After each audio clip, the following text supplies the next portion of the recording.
जय हो एकादशी मैया की। श्रावण मास की कामदा एकादशी का महत्व।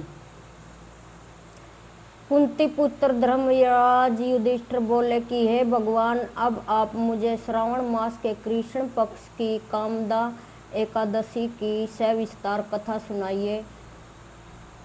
उस एकादशी का नाम तथा उसकी विधि क्या है, उस पर कौन से देवता की पूजा होती है। श्री कृष्ण भगवान बोले, हे राजन, मैं एकादशी की कथा कहता हूँ, ध्यान पूर्वक सुनो।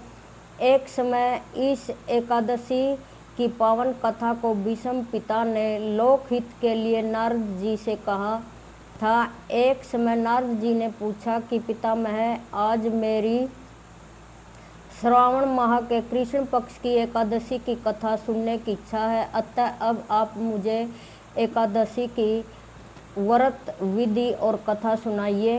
भीष्म पितामह नारद जी के वचनों को सुनकर बोले, हे नारद जी, आपने मुझसे यह अत्यंत सुंदर प्रश्न किया है। अब आप ध्यान लगाकर सुनिए। श्रावण मास के कृष्ण पक्ष की एकादशी का नाम कामदा है। इस एकादशी की कथा सुनने मात्र से ही वाजपेय यज्ञ का फल मिलता है। कामदा एकादशी के व्रत में शंख चक्र गदाधारी विष्णु भगवान की पूजा होती है।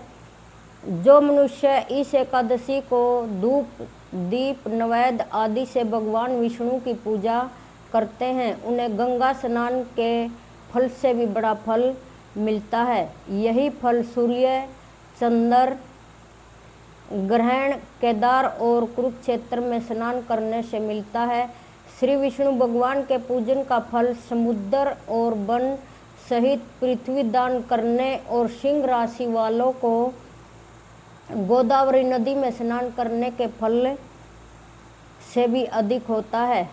व्यतात पीत में गंडक नदी में स्नान करने से जो फल मिलता है, वह फल भगवान की पूजा करने से मिल जाता है। भगवान की पूजा का फल श्रावण मास के कृष्ण पक्ष की एकादशी के फल के बराबर है। अतः भक्ति पूर्वक भगवान की पूजा न बन सके तो श्रावण मास के कृष्ण पक्ष की कामदा एकादशी का व्रत अवश्य करना चाहिए। आभूषण से युक्त बछड़ा सहित गोदान का महत्व है।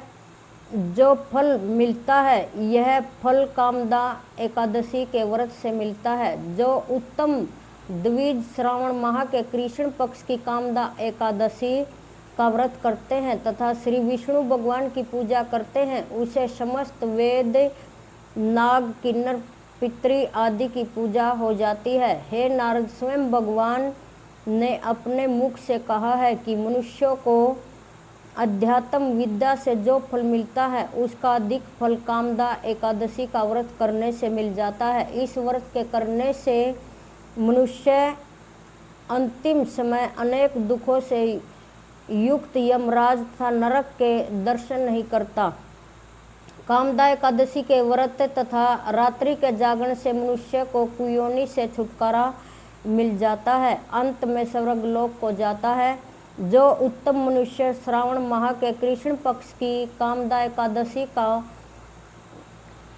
एकादशी को तुलसी से भक्ति पूर्वक श्री विष्णु भगवान की पूजा करते हैं, इस संसार सागर में रहते हुए भी इसे इस प्रकार अलग रहते हैं जिस प्रकार कमल जल में रहता है, रहते हुए भी जल से अलग रहता है। भगवान की तुलसी दल से पूजा करने का फल एक बार स्वर्ण और 4 भार चांदी के दान के फल के बराबर है। श्री विष्णु भगवान रत्न, मोती, मणि, आभूषण आदि की अपेक्षा तुलसी दल से अधिक प्रसन्न होते हैं। जो मनुष्य भगवान की तुलसी दल से पूजा करते हैं, उसके समस्त पाप नष्ट हो जाते हैं। हे नारद, मैं स्वयं भगवान की अत्यंत प्रिय श्री तुलसी जी को नमस्कार करता हूँ। तुलसी जी के दर्शन मात्र से मनुष्य के समस्त पाप नष्ट हो जाते हैं और शरीर के स्पर्श मात्र से ही मनुष्य पवित्र हो जाता है।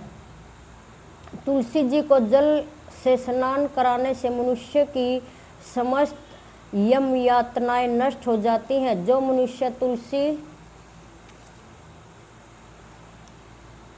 जी को भक्ति पूर्वक भगवान के चरण कमलों में अर्पित करता है उसे मुक्ति मिलती है। जो मनुष्य एकादशी के दिन भगवान के सामने दीप जलाते हैं उनके पितृ स्वर्ग लोक में सुधा का पान करते हैं। जो मनुष्य भगवान के सामने घी या तिल के तेल का दीपक जलाते हैं उनको सूर्य लोक में भी सहस्त्रों दीपकों का प्रभाव मिलता है। इस व्रत के करने से ब्रह्म हत्या, ब्राह्मण हत्या आदि सभी के पाप नष्ट हो जाते हैं और इस लोक में सुख भोग कर अंत में विष्णु लोक को जाते हैं। इस कामदा एकादशी के महत्म के श्रवण व पठन से मनुष्य स्वर्गलोक को जाता है और उसके समस्त पाप नष्ट हो जाते हैं। जय हो एकादशी मैया की जय। जय श्री राधे।